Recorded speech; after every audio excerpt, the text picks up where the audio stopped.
You know what? I just have to say I'm really, really delighted to have met you personally. Yeah, well, it's great to... Thank you, sir. This is Project Camelot, and my name is Bill Ryan, with my partner, Kerry Cassidy. And we're bookending here right between us. We've got Dr. Bill Deagle, and it's a tremendous privilege to be with you. Thanks very much. I just joked with Dr. Bill just now that I'm claiming a Guinness record for having listened to the Granada Forum lecture all the way through 7 times, which I had to do because there's so much data in there. And not only that, in a phone call just a few days ago, Dr. Bill told us that he'd probably only presented about 10% of the information which he has to offer. And one of the things which we hope to do in the next couple of hours is to see whether we can get on record as much of the remaining 90% as possible. And in particular, many of the people viewing this video now, and the two of us, Kerry and myself in particular, are really interested and focused on what is going to be happening in the immediate few weeks and months. And I think one of the phrases that Bill used was the calm before the storm. What's the storm? Well, there's the best way to think is the Army War College, and if talk to people that work in the Marine Army War College and other places, and what they do is they war game it out. They have people that sit around big boardroom tables, and then what they do is they put it into simulation computers. They use Simula, PL1, and other languages were actually developed for the military, and then they put it on their own supercomputers, and then they run through a number of simulations. So every war, every conflict, every national emergency has already been scenarioed out. People don't realize just how much computing power has been put into these things, for everything from, you know, ET invasions to a tsunami hitting the west coast, to the Cumbre Viejo, to a civil disruption because of an earthquake in the New Madrid Fault in the Midwest. So basically everything's been simulated. There's a number of items. Now, what I often try to do on my radio show, which is the NutriMedical Report, is on Genesis Network. And the two websites, if you want to check it out, is Nutri, N-U-T-R-I, medical.com, where I have a lot of the anti-aging, life extension, civil defense, and other information. And the other website is Clay and Iron, CLAYANDIRON.com.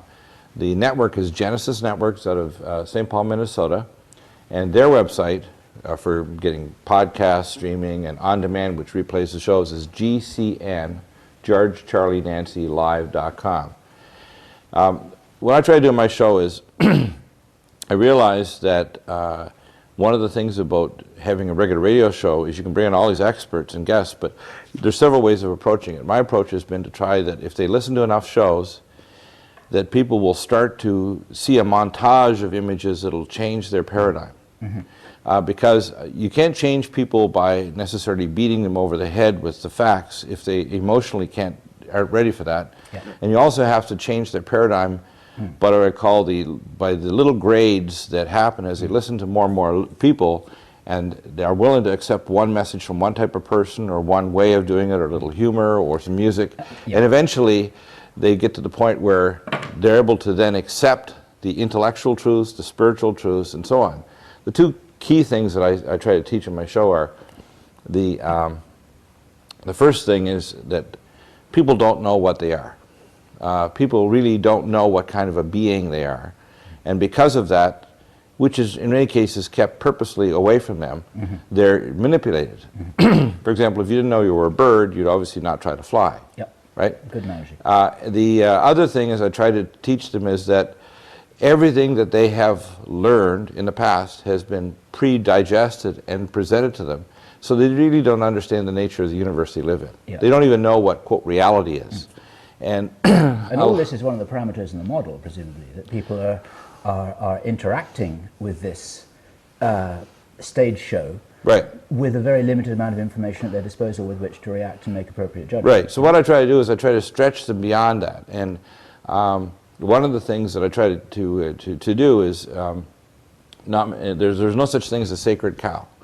Whether it's a political view, a religious view, a scientific view, it has to be, you know, trust but verify. You know, Ronald Reagan, before he had too many aspartame jelly beans. The idea is that eventually you'll get enough evidence and enough logical things that you have what I call the two witnesses. It has to not assault your intellect, the information, and it also has to ring with your spirit. Good. But you know, a lot of people watching this now have already done that homework. Right. Either by listening to your shows or listening to ours, because we've been operating in exactly the same way, or both. Right. And there's also, would you agree that there's not a lot of time now? No, there's not a lot of time, and there's a number of what I call spasms of events that are going to happen. And to just give you the timeline of where things are going, rather than giving you specific dates, the first thing is that people need to understand whether we elect McCain, Palin, or Obama, Biden, or the Green Party with McKinney, the events are already in motion to create a regional and world economic catastrophe, and then to create regional and world banks. So they've already got the script for the movie, but they haven't got the cast yet. Right, and they've gone to central casting, and whoever the players are, they're in a sense going to be like riders on the wave of this. So what's the script? Well, the script basically is that, and I'll back up a little bit, because... And also, a few minutes ago you mentioned modeling. It would be great to tie this back into the modeling scenario that you... Right, they've done lots of modeling. In fact, they have one of the most advanced programs at the University of California in San Francisco, and they're tied directly to the National Reconnaissance Office. This, by the way, I do regularly on my show release classified information. And NRO has access to, you know, the Cray 5s and Cray 4 supercomputers arrays. And so they're able to do simulation. Located in Denver. Well, that's where the main node, that's where the main node is. It's actually at Schriever Air Force Base, but they also have their systems elsewhere. And people need to know that the world that they believe in is a fairy tale that never existed. Right. Yep. So anyway, this is at university level. They have a social modeling supercomputer program, and what they do is they try different perturbations. They'll try a little thing, they'll put a balloon up, put a media event. And they're able to model that based on getting information back. They're able to do specific searches, which are called architectural searches, not all that indifferent from the half-pass human or the Princeton University kind of eggs thing. They're actually mining the internet, they're mining phone conversations, they're mining data from people's cable boxes, which have got two ways so they can know what they're watching, and they have what's called data architecture software that can actually analyze it.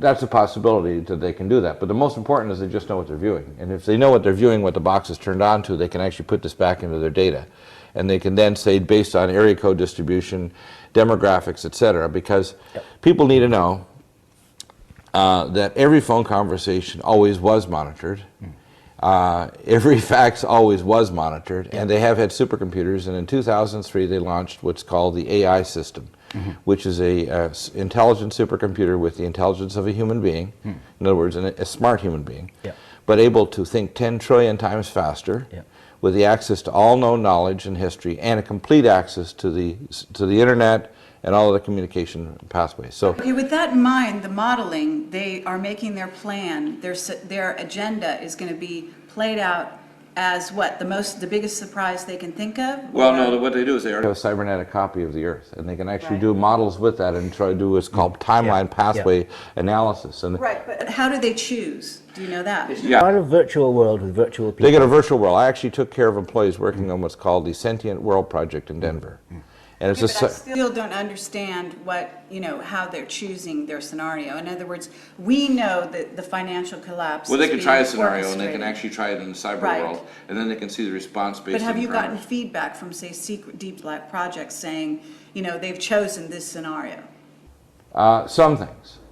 Yeah. Give us some clues, Bill. Yeah, we'll What do give you an think you example. know? One of the first things is, by doing this modeling, it means that they don't do it in just a kind of like, in other words, they're not just trying it on the public. They try a different thing. For example, they had the countrywide financial collapse earlier this year, and then they had the collapse of Lehman Brothers, and they try each thing, and they try to see what kind of response they're getting from the public, and they feed back into their model. Now, when I took care of the people that were working on the Sentient World Project, they actually created a cybernetic model of the Earth that's an actual physical model in hyperspace that is down to a tolerance of about 1.5 centimeters.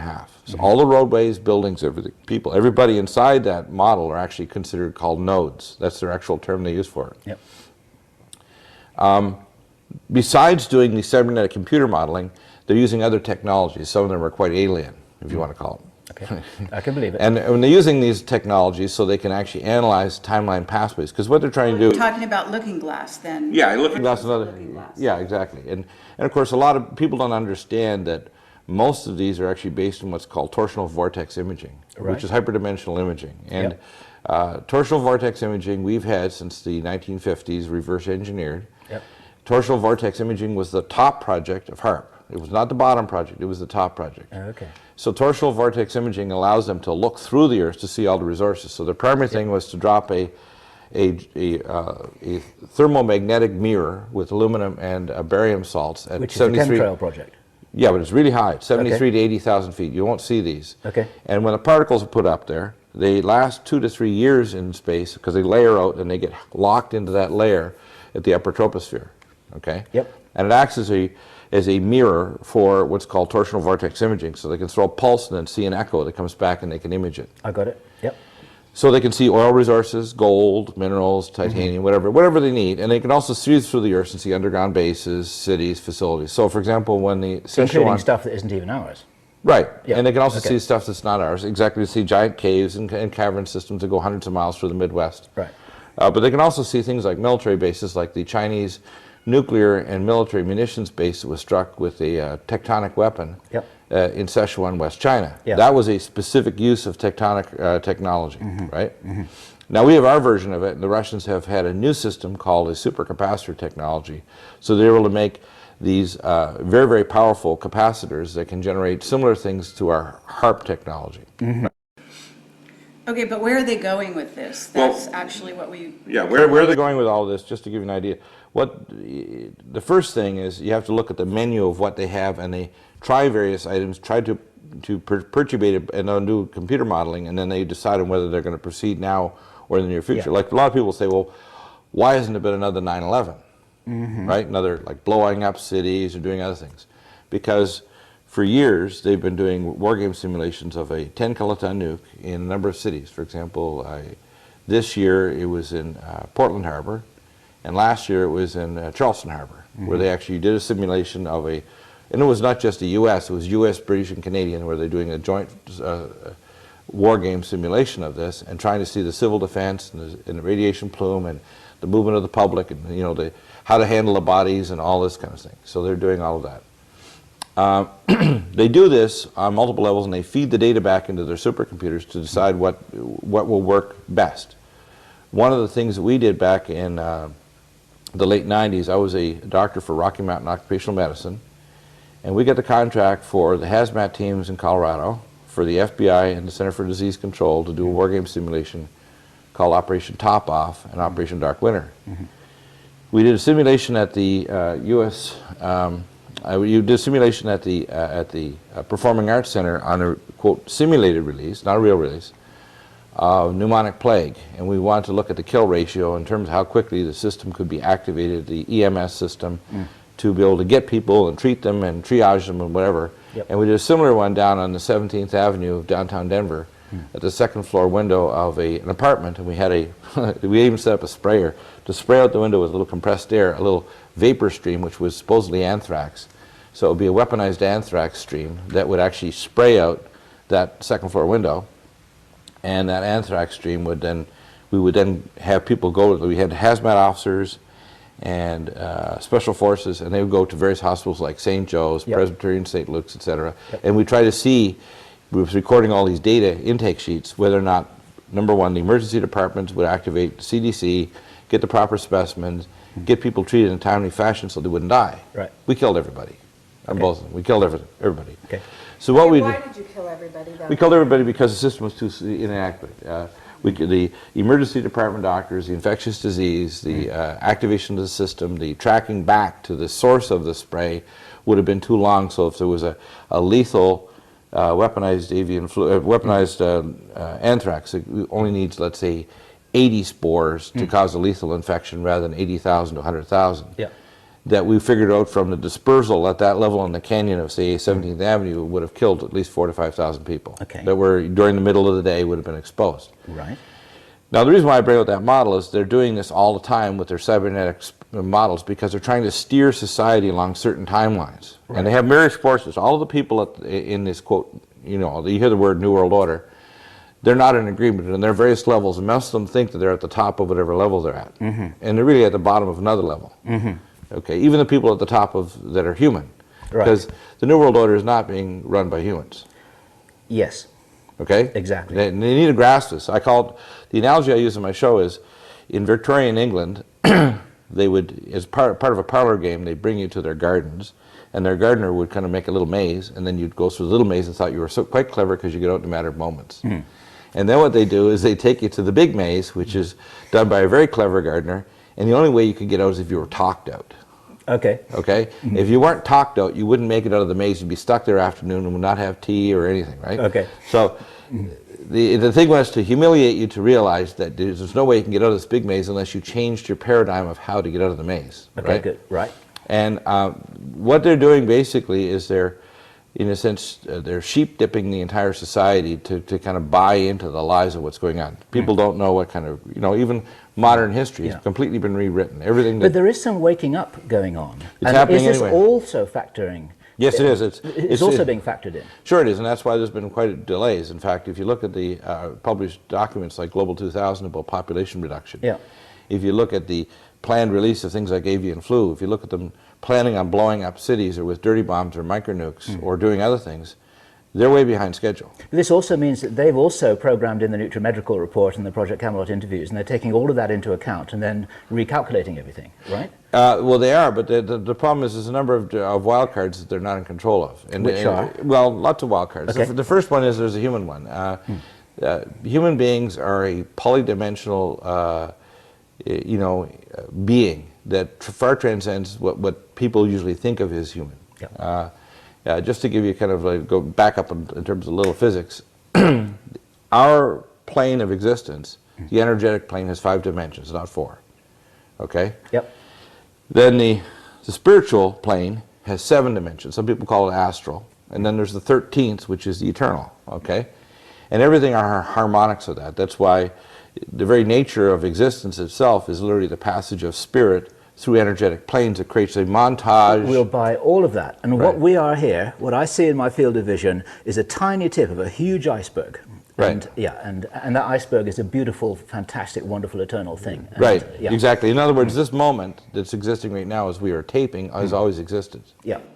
I'll buy that too. Absolutely, time is circular. So, Yeah. but Right. Bill, what I wanted to know is, what are you saying they're going to do with this? Because obviously, if they're behind schedule, and here we are in end of September, and we've got the American economy going in the tank, right? And so, what's the next step? Well, here you got to think about what their goal is, and it's almost like a mouse that reaches certain barriers. A smart mouse, and if you put a barrier down, if the mouse can still smell the cheese, it'll get around that barrier and it'll figure out how to do it. And if it's a very intuitive mouse, it can see beyond the barrier to where the pathway is to get to the cheese. And if it's got lots of access, then it's going to do that, right? Right. So where I see it is this. Their goal is to have a World Bank. Their goal is to have regionalized currency zones. They published it. In fact, one of the things is you have to understand, which is really bizarre but also true, is that part of the, quote, religion, if you want to call it, or the dogma of the globalists, is to prove that they're a superclass or the predator class or have the right to make these decisions, is they have to publish it, and the profane don't understand it. But it's plainly published. Like, for example, in September of 1973, the Council on Foreign Relations. It's all in plain sight. It's all in plain sight. Yeah. In other words, if you want to have Mountain report, for example. right, or the 1974 document that talked about the greatest danger to the world is population growth, or the Global 2000. Guidestones. Exactly. It's all in plain sight, and the problem is that people will look and say, well, it can't be true because it's in plain sight. It's almost like if you want to say that it's a battleship, it's well, it's painted pink. It can't be a battleship, and it's got plants coming off all the turrets. Okay. Even though it is a battleship and it's in the front yard. What aliens, though, are running the show, in your opinion? Well, and/or? well, yeah, I'm going to get to that because I'm going to give you a little different spin. What we have to do is use a lot of discernment. There's basically two perspectives in the universe, and this is whether you're human or non-human. What we are, or any other quote sentient being in the universe, is a spirit being that's transcending to an energy matrix, creating a reality. Okay, in other words, we're co-creators of our own timeline and future. Absolutely. And if you look at people like Michio Kaku, advanced physicists and so on, they talk about the universe in terms of energy, you know, like a zero energy culture and their level 1 energy culture, a culture that is able to leap across the galaxy and is bound by time space. But you can also use those similar principles for, you know, similar kinds of characteristics for dealing with what I call the spirituality of a sentient civilization, right? Right. So you need to use both the energy thing, and they are tied together. Yep. Because there's a lot of suppression of the technology that we already have, because spiritually we're very what I call a zero order culture. Yep. We're still in the playpen or the crib of civilization, and we've been actually quarantined for 3 shars, which is Sakurai Sitchin's passages through the galactic plane of fire, it's called. The two perspectives tie in with either being in touch with that higher self, which is the I am, the one that says, let there be light, the spirit that's in us. And there's been in all great spiritual leaders that spoke truth that they knew in their heart, whether it was Buddha or Zoroaster or whatever, all these great leaders have spoken something, and many times it's been converted or perverted or twisted, or they themselves didn't have the whole truth, they just had portions of it, so then it became a religion. Now religion is a substitute for relationship. Yep. And I call it real lies going on. And it doesn't matter if you're talking about Buddhism, Christianity, Judaism, Zoroastrianism, atheism, all the isms in the world fall into 2 categories. Either you hear the voice of the spirit that created you and created all that exists, the continuum, because without the single voice, there is no universe. One I voice, I call it. There is no one I voice. So therefore, it's either your will, the will of, in other words, deciding for yourself what is good or evil, or hearing the voice. In other words, you don't need to tell people what's right or wrong. If they're in contact with a higher self and with the creator that created them, they know what's right or wrong. Okay. Now, just bring that back to where you were when you were talking about the wildcard factors of who people really are. This is my paraphrase of what you were saying there, Right. and how there are certain things that can't be programmed into their supercomputer, Right. because actually you're talking about aspects Well, yeah, of human 'cause- beings that are eternal and magical. Exactly, and that, you see, that point ties in with the factions, if you want to call it. You know, and you can go to all kinds of different religious books, whether it's the Hopi Indians or the Christian Bible or many other books, and they'll tell you that there's been visitations to Earth over all of the ages. Okay. Now, And the way it ties into this is that some of these visitors have specific characteristics that are very common.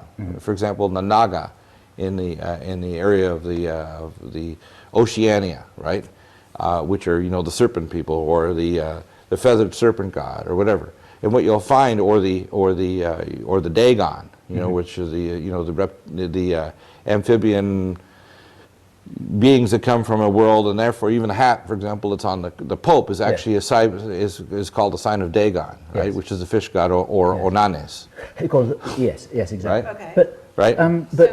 Which is right always in now- the background, yeah. in other words. Right now, there'll be people watching this who say, right, I know I'm eternal and magical, and I'm really interested in what you're saying. So what can I do? How can I be? What action can I take to capitalize on my wild card that they may not be able to predict what I'm going to do next? Well, yeah, what I'm trying to do is get at, you know, I hear lots of different reports that people say, I've been in touch with the Pleiadian or the Andromedans, or I've been in touch with this group or that group. People need to use extreme discernment. Yep. And the way I think about it is this: I say, you know, if you went to a new city, let's say you were from South Africa, and you came to New York City, and you didn't know where to go, but you went to the wrong part of the city, you might not come back out alive. Right. Okay? And the similar thing, you have to think of the universe that way too. There's very good places in the universe and very bad. Yeah. Okay? And just think of it this way: any being that's capable of leaping across space-time and arriving in our world, you have to assume that their intelligence is limitlessly greater than ours, and therefore anything that they communicate to us could either be very true or very, very maliciously manipulated to control us. Exactly. Almost like a pet. In other words, exactly. we would be treated like an ant or a cockroach or like my pet dogs. They would have no way of even understanding what we're talking about, so it would be almost sport. Yes. Right? Except that, if they're that intelligent, they also realize that we're grand spiritual beings in our own right, and therefore they're actually dealing with something that's much more massive than just our three-dimensional self. Exactly, exactly. Here's the point, though. You've got two perspectives out there. You've got one group, we'll call them just for the sake of, you know, like David Icke, who was speaking at the UFO conference up in San Francisco. He calls them the reptilians, okay? Or you might call them the serpents, like it talks about in the Bible, okay? And in fact, you got to understand that you're looking, when you look at the Bible, at things that are a description to people that were shepherds and artisans 2,000 to 3,000 years ago, right? Or you look at other ancient books, and what they're really trying to describe to you is something that's actually quite similar to what's happening today. So let's say we have one group that says, we are a predatory super nation of super scientists that don't have any spirit, but we invade and take over worlds. We can invade the mind space dimension. We can attack on the physical level. We can put policies in place to cut off their connection between their physical body and their spiritual body. Through the things like fluoridation and genetically modified food, electromagnetic pollution. So are you suggesting that this is the reptilians that are involved with the current Illuminati?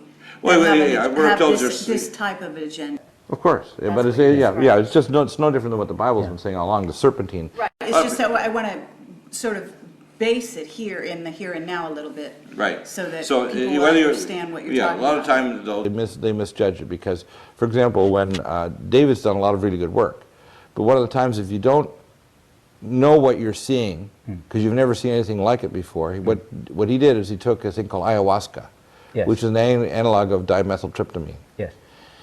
And ayahuasca and dimethyltryptamine opens up what's called the spirit eye. People call it the eye, the third eye, the astral eye, whatever. But basically it is we all are born as children with this ability to see in the spirit realm. That's why you see children see their little friends and see other things and see good and bad. And they have a thing called pavor nocturus, or night terrors, because they can see in the spirit realm things that aren't pleasant. They're very nasty, right? And they're not just making it up in their little minds because they've got hormone surges. They're actually having a problem. So the reason why I seem to be a little circuitous here is that people misinterpret the signals. For example, when after David went and took ayahuasca down in South America and he got in this altered state, he started seeing what he misinterpreted as shape-shifting. Shape-shifting doesn't occur. Well, he hadn't seen it so much himself as he was taking the reports from Arizona Wilder and others, and others, and taking those at literal face value. That's my understanding. Now, and I have no criticism of him whatsoever. No, not criticizing I'm very him. interested in your take on Well, this. okay, here's the important part of it. It's not to criticize him, because I think what he's doing is he's seeing in the spirit realm what's always there. Right. And when there's an intensity of that reality, it breaks through for people even that don't have any, regular sensitivity. So, for example, I've talked to people who have been in the presence of Hillary Rodham Clinton. Right. And Hillary Clinton has a presence of a demonic entity, if you want to call it transdimensional reptilian entity, that's so powerful, it's one of the most negative feelings I've ever had. Okay? And you've been in her physical presence yourself? Oh yeah, I was one of the doctors that took care of the Englewood Fire Department and the first kid shot in Columbine, Mark Taylor. And we spent about, probably an hour or so at the Dakota Ridge High School. And because I do see into the spiritual realm, okay, and that happens many times after people have had a near-death experience. I died at birth and again at 8.5.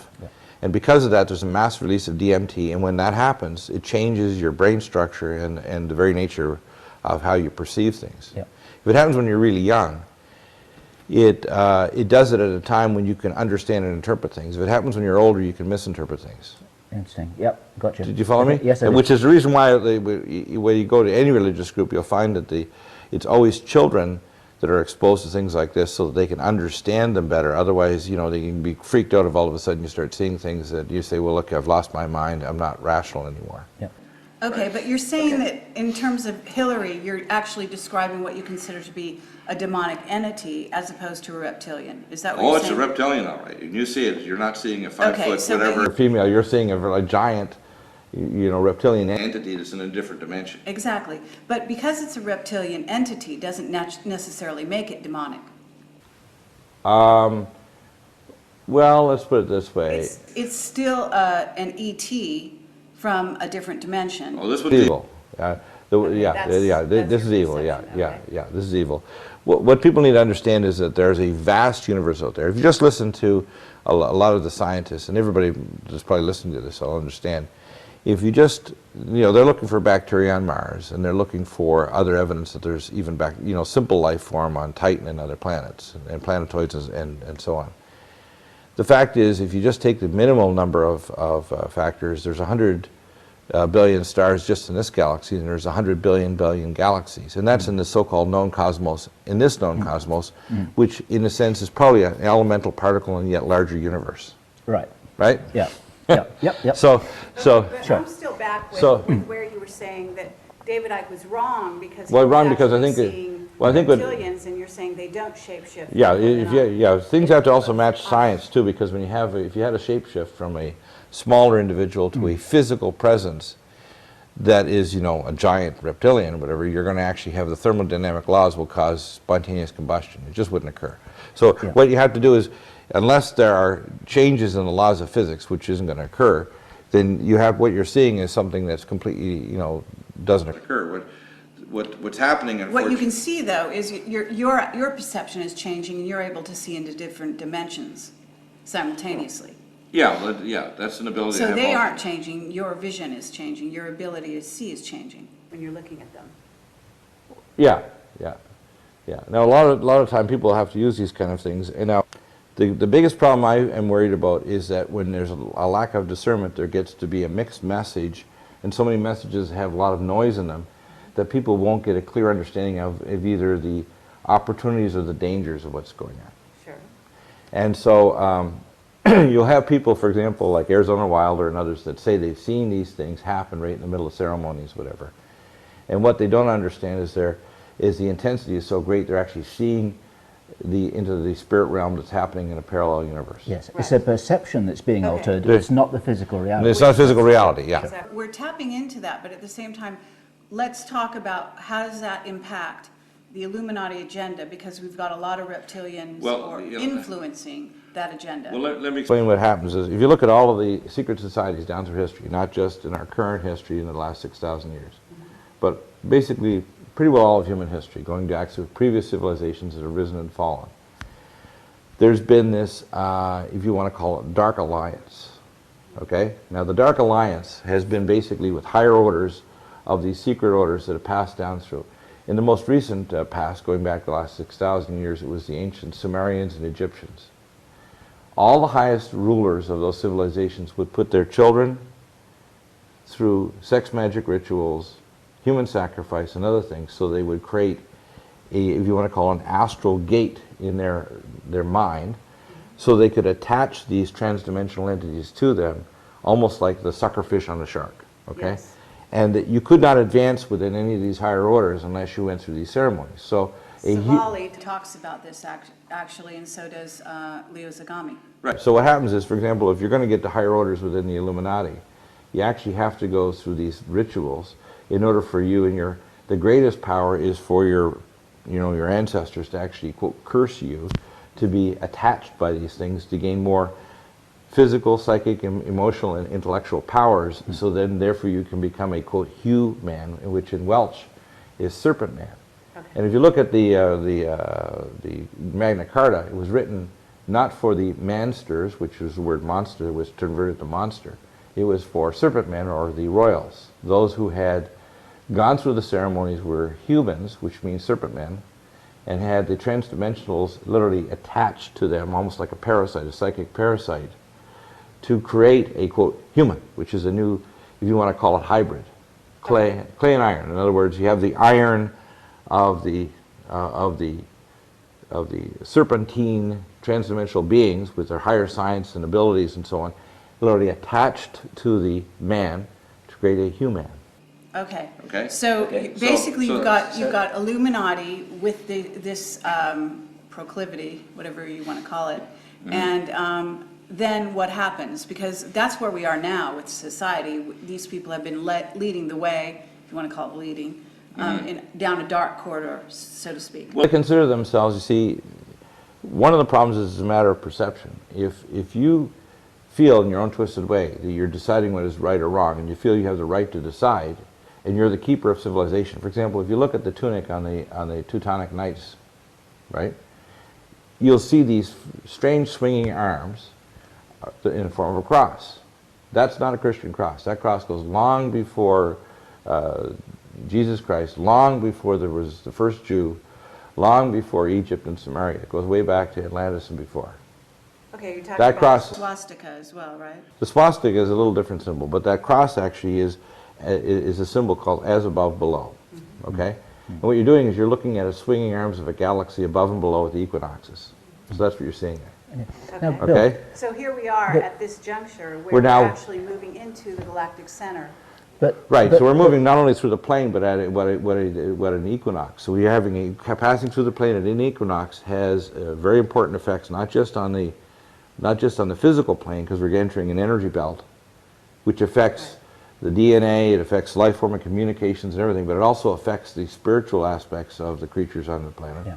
But it also opens up gates.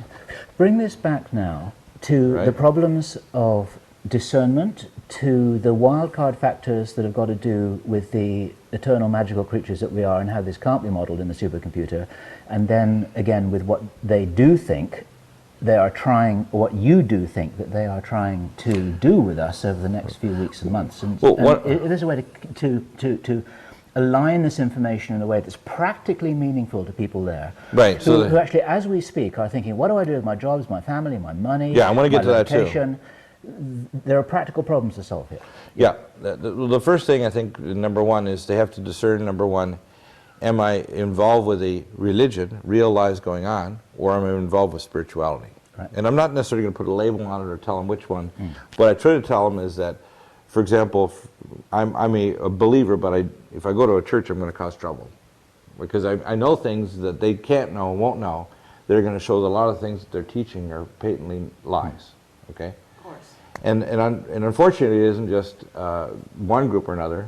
I'm closest to lie to, if you want to call it, I'm like a cosmic messianic believer. And I don't even like to use the word Christian because it was actually a blasphemy against Christians, that they're little anointed ones. That's right, that term's already been hijacked long ago. Right, it's hijacked. Yeah. Now, here's the point, is that if you actually understand the split in the so-called Eastern and Western Church, and you understand the reason why there's such a determination to not only hijack Judaism and Christianity and Islam, and why this is all kind of leading us toward what I call this final conflict of Armageddon, it's been stage managed at a higher level. Right. Right? Right. Right. It's all stage managed. Yeah. And the problem is people don't understand they're being manipulated, even though every step is being manipulated. Oh yeah, we got to get Al-Qaeda. Well, who created Al-Qaeda? When you start showing that these things were totally manufactured, and Al-Qaeda means the database.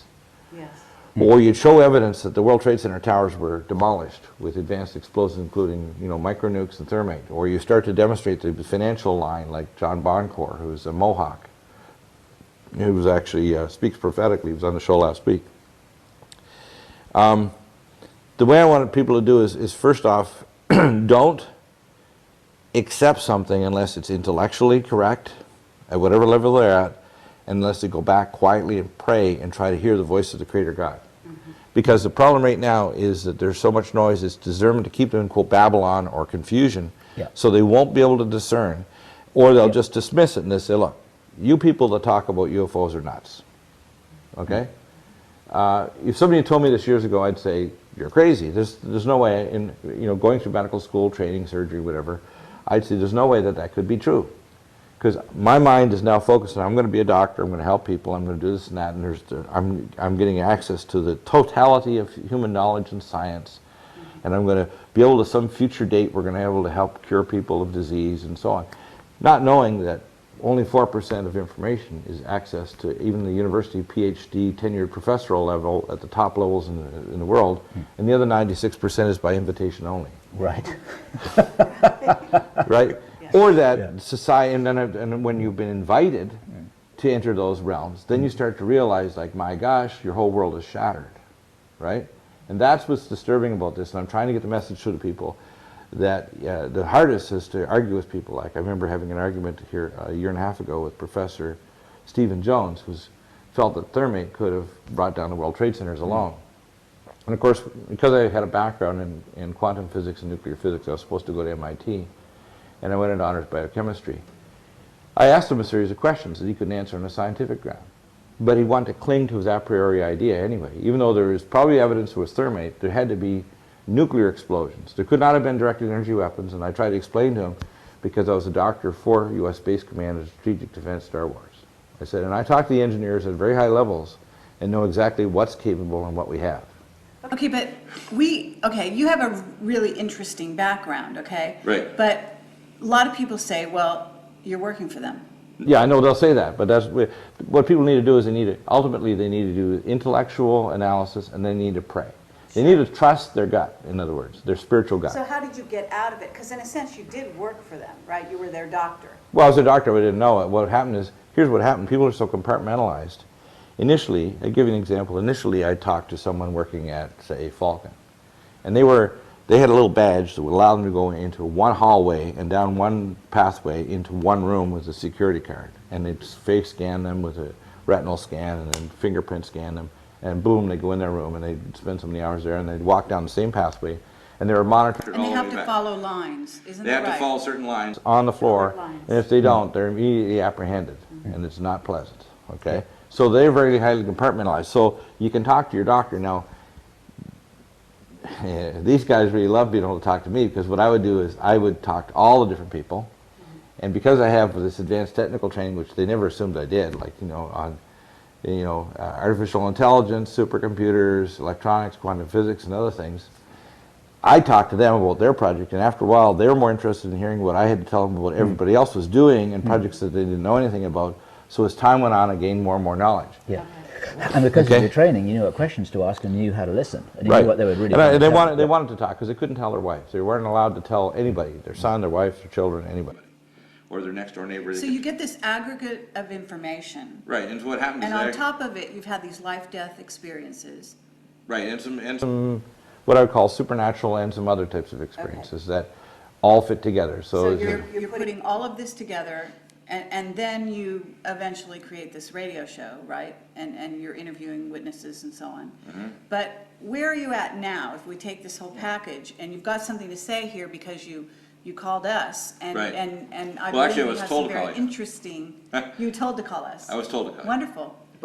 By your direct contact. I have. If you want to call, I have the direct phone line. You're not the only one that's been told that way to call us. Yeah. I was told to call you, and I said it's time to call you. Not an hour from now, but right now, and I did.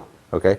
So that's interesting, and things always happen like that to me. Sure. If I told you all the stories, you could fill books. You'd have stacks of tapes of amazing stories. You say that can't happen, but it has. Okay. Right. So I want to bring it back to what are they modeling? Yeah. And what about these guys with their children and their money? Okay, fine. Well, yeah, and I'm going to get to that.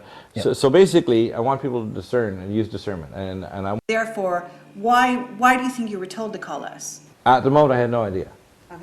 Okay. Do you have an idea now? Yeah. I have a very clear idea. Okay. Yeah. And do you want to sort of tell us, or do you want to go down that road? Yes, I will. Yeah. What people have to understand is that human beings are a supernatural, transdimensional being that is made in the image of the Creator of the universe. Yes. Just like the Bible says. Absolutely. Okay. But not only that, we're like cells in a body, and we're connected, almost like neurons, so that if we get to a level of revelation, it's not just for our own purpose, greedily, it's to serve the entire body of mankind. And the best way to think of mankind is not just, in this plane of time-space, but mankind is a non-local being that stretches across the cosmos and into the past, present, and future. Okay? So when you start to grasp that, and you have that intuitive, that's why I tell people when I try to do talks, I say, there's two groups of quote religions on earth. There's those that believe in the reincarnation, and those that don't believe in reincarnation, right? And the reason is they're both right and wrong. Okay. And the reason is, for them, that's their level of understanding, because that's where they're at. When you become truly intuitive at the highest levels, there's no such thing as reincarnation. Sure. Okay? Because we're eternal beings. Right. And once you start grasping that, it's like the words of Yeshua HaMashiach, Jesus, that says, though you do it to the least of my brother, you've done it to me.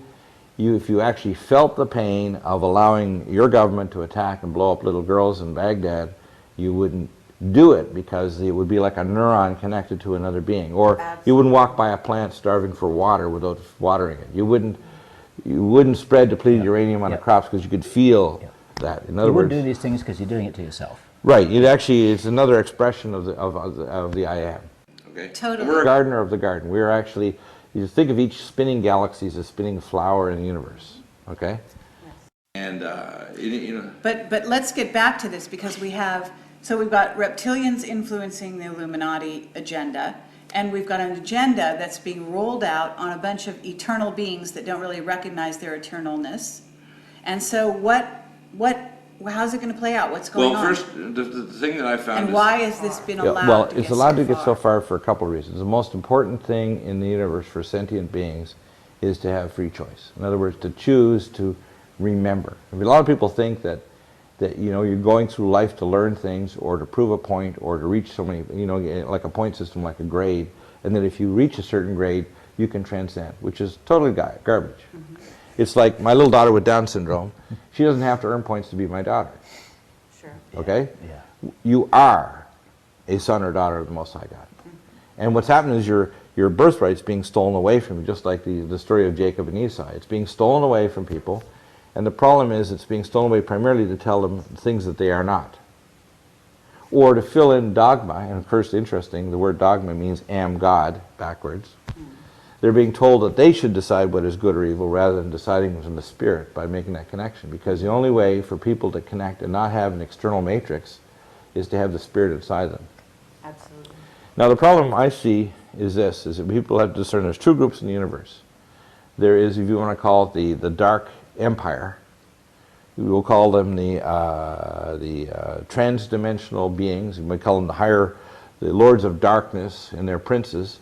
And there's many different civilizations that are in this. Whether they're, we don't even need to get into names, but there's a whole series of them. Yep. You might call them the serpentines, the reptilians, the tall grays, whatever you want to call them. Okay. There's a whole array of these, and on the other side, there is a grand council of civilizations out there that are very, very caring, and they are connected to the Spirit of the Creator God. They are advanced beings, both human, humanoid, and non-human, across the cosmos and the universe. And of course, this is why the movie Star Wars was such a tremendous modern myth, because it represented this whole archetype that everyone really understands, even if they don't know it. Well, they understand it because it's something that they're resonating with their spirit. You see, Exactly. It's almost like someone going through a neuralizer, like the show MIB, Men in Black, and so they've forgotten something, but something can jar them back to remember it anyway. Yeah. Right? Okay. Yep. So. In a sense, you're in a sense of what I call spirit sleep. Your spirit's asleep so that it can then start to reawaken its connectedness with everyone else. Okay, And but so what's the nuts and bolts of how this plays out, though, at the moment? Well, I'll just give you a little a story. This is one of the most recent ones. Roughly 1 year ago, and I get visions and dreams. Okay, and one of my primary roles isn't to be a doctor or a whistleblower or a radio host. Those are all secondary. And really, to be honest with you, they're just a vehicle to try to get the real truth out, which isn't just facts. Because the problem is we have a sea of facts. But it doesn't change people. For example, when you look at the anomalies around 9/11, how many people have insisted that there's a proper investigation? Right? Absolutely. Right, and there's not. I mean, you've just followed the financial side and whatever, all the other anomalies, and we still have all these factions even in the so-called 9/11 movement. Well, it's the same way with religion. I call it real lies going on. They have their dogma they cling to because it's what we call their hell insurance, because they're fearful of knowing these things out here, of hell or separation or whatever it is at the end of their physical life. So they kind of stuff themselves with dogma so that they can feel safe, right? Okay, but you just told us you have 3 roles that are your And the third- secondary and roles. What's your first role? My first role is to speak as a prophet. Okay. Okay.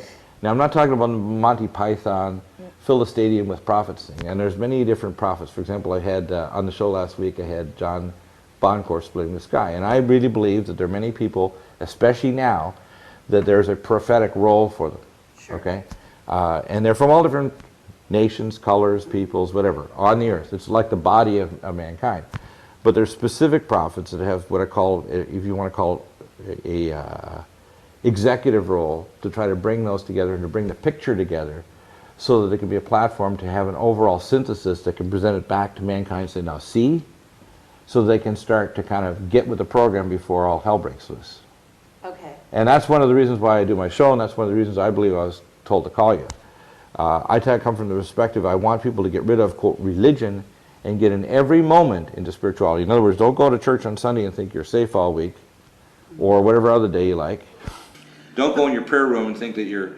Okay, but as a prophet, I mean, this is all good, but that's like the ABCs, and we're like way beyond that with our audience. I'm sure you Give are, them yeah. some credit. But I want them So to what we understand where I'm want- coming from yeah. on my show, because a lot of times they won't get this on the show because I only present certain portions of it.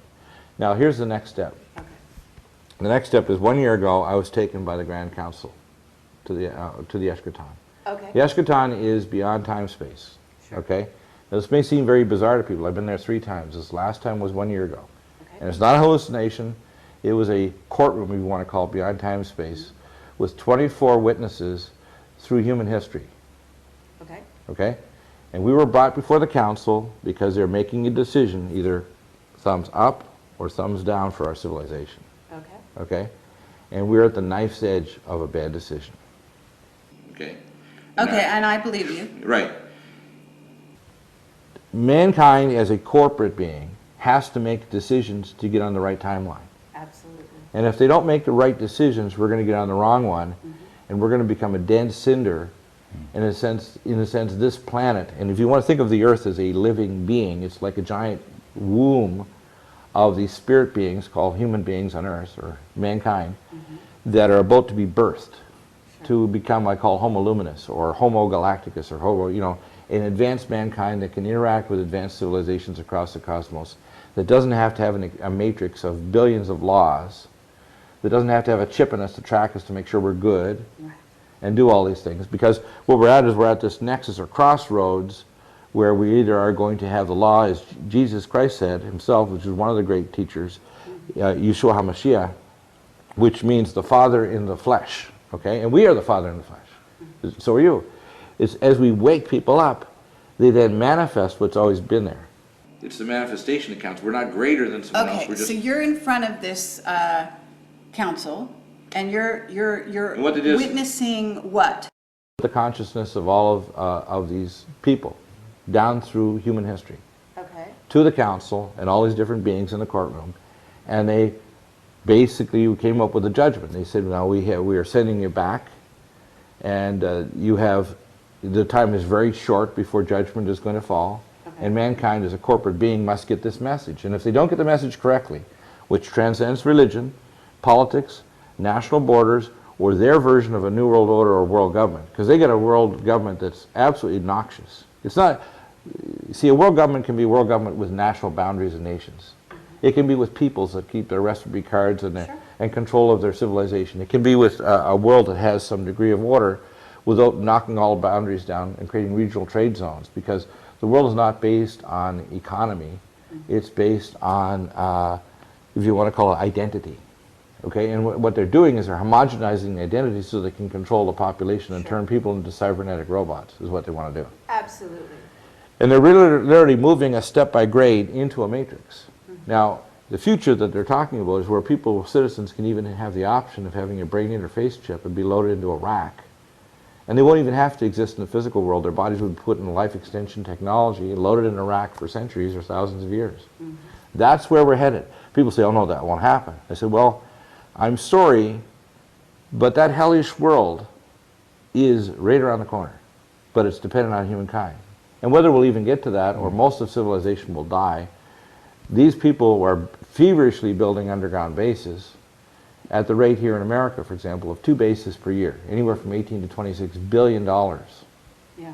Anywhere from 5.24 to 7.25 cubic miles in size, most of them in dormant volcanic domes, or built with nuclear explosions underground to create these massive domes, or what's called a matrix, where they cut these giant tunnels. But that's not going to save them. No, it won't save them. And the fact is, it's not going to be a technical answer that's going to save them. And that's what the problem is. Yes. These are advanced intellectual beings without spirit. And that's the basis of what we call the reptilian or serpentine empire. It's like a group of super scientists with these super intellects with massive knowledge of energy and time, space, and jumping across the galaxy and life extension and everything, but with no spirit, because they do what is right in their own eyes.